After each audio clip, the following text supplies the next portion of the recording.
दोस्तों एक मामला है 2022 का मामला है जहां पर कोर्ट ने महिला के खिलाफ झूठी गवाही 191 आईपीसी के तहत अपराध की जांच की जाए, 125 सीआरपीसी के तहत झूठी गवाही का मामला था दोस्तों। और केस टाइटल है श्रीमती रितु रिद्धिमा और एएनआर दोस्तों वीएस संदीप सिंह सांगवान। 15 मार्च 2022 का ये केस है दोस्तों झूठी गवाही का, जिसमें 340 सीआरपीसी का इस्तेमाल हुआ दोस्तों।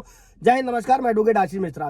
लाइक कर दीजिएगा, शेयर कर दीजिएगा, सब्सक्राइब कर दीजिएगा ताकि हम लोग इस वीडियो को और लोग भी जान सके, जागरूक हो सके दोस्तों। अभी बढ़ते हैं जजमेंट की तरफ। जो अमूमन होता है 125 सीआरपीसी में या गुजारे भत्ते मेंटेनेंस के मामलों में पत्नी द्वारा झूठी गवाही दी जाती है, झूठे दस्तावेज पेश किए जाते हैं दोस्तों। इसी से रिलेटेड ये वीडियो है दोस्तों। और इस मामले में पत्नी ने क्या किया था दोस्तों, पत्नी द्वारा उस आदेश के खिलाफ रिवाइज्ड पिटीशन दायर करी गई थी दोस्तों, जिसमें एडिशनल प्रिंसिपल जज फैमिली कोर्ट अंबाला ने यह आदेश दिया था कि न्याय के हित में यह अप्रोप्रिएट होगा कि महिला के खिलाफ झूठी गवाही की धारा 191 आईपीसी के तहत अपराध की जांच की जाए। धारा 193 के तहत दंडनीय है और इस संबंध में एक अलग शिकायत सीआरपीसी 340 के तहत कोर्ट द्वारा सीजेएम अंबाला की अदालत को भेजने का आदेश दिया गया है दोस्तों।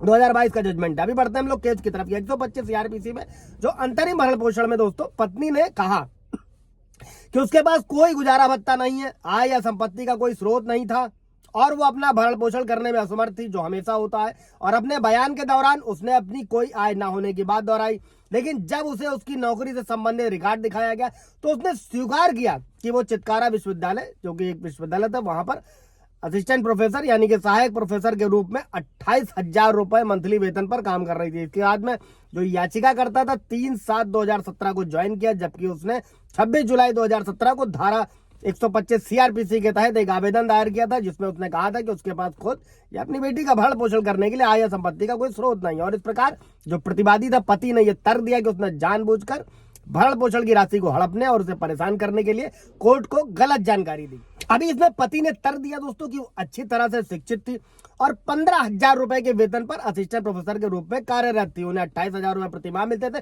जो उनके और उनके बच्चे के भरण पोषण के लिए पर्याप्त था। और उन्होंने कहा कि सच बताना पक्षकारों का सबसे बड़ा कर्तव्य है, ताकि कोर्ट इस निष्कर्ष पर पहुंच सके कि पत्नी द्वारा भरण पोषण के रूप में दावा की गई राशि का भुगतान किया जाना था या नहीं किया जाना था। और तथ्य ये है दोस्तों कि उसने इसी जानकारी का खुलासा नहीं किया था और कोर्ट के सामने प्रस्तुत की गई थी दोस्तों। और वो 28,000 रुपए मंथली उसकी इनकम थी, वो कमा रहे थे, और उसके पास 30,000 रुपए के एनएससी, 1 लाख रुपए पीएफ खाते में। इसलिए जांच की जानी चाहिए, उसके खिलाफ धारा 340 सीआरपीसी के तहत कार्रवाई शुरू की जानी चाहिए, ऐसा कोर्ट ने आदेश किया। साथ में कोर्ट ने यह भी कहा कि उसकी पत्नी को 6/5/2019 को 10,000 रुपए का अंतरिम भरण पोषण मिला था, जबकि उन्हें पूरी तरह से पता था कि वो भरण पोषण पाने के हकदार नहीं है, क्योंकि उन्होंने गलत बयान देकर यह आदेश प्राप्त किया था। इसी प्रकार दोस्तों उन्होंने यह दावा किया कि एफआईआर दर्ज की गई है, उसके खिलाफ धारा 191 से 195 आईपीसी के तहत मामला दर्ज किया जाना चाहिए दोस्तों। और ये भी समझना है कि सीआरपीसी का जो धारा 340 के तहत कार्रवाई है दोस्तों, ये निसंदेह एक पक्ष के कहने पर शुरू की जाती है, लेकिन न्याय प्रशासन का मामला है चूंकि दोस्तों, और इसलिए ये पक्षों और अदालतों के बीच है दोस्तों। हालांकि बिल्कुल सही है कि ऐसी कार्रवाई का प्रभाव वास्तव में दोनों पक्षों में किसी पर भी पड़ सकता है झूठे मामलों में दोस्तों। और न्यायालय में झूठे दावे करने की जो प्रथा को कहीं ना कहीं डिमोटिवेट किया जाना चाहिए, हतोत्साहित किया जाना चाहिए, क्योंकि पक्षकार के इस तरीके के आचरण से कोर्ट की गरिमा और पवित्रता और कई सारी चीजों पर फर्क पड़ता है। कोर्ट इसीलिए पत्नी की याचिका को खारिज किया जाता है दोस्तों। तो ये वीडियो आप लोगों के लिए था कि जहां पर पत्नी झूठी गवाही देती है, अगर आप साबित करते हैं तो मुकदमा भी चलाया जा सकता है पत्नी के ऊपर, साथ में ही मेंटेनेंस को भी खारिज किया जा सकता है दोस्तों। कोई सवाल जवाब होगा तो कमेंट में पूछिएगा। Thank you.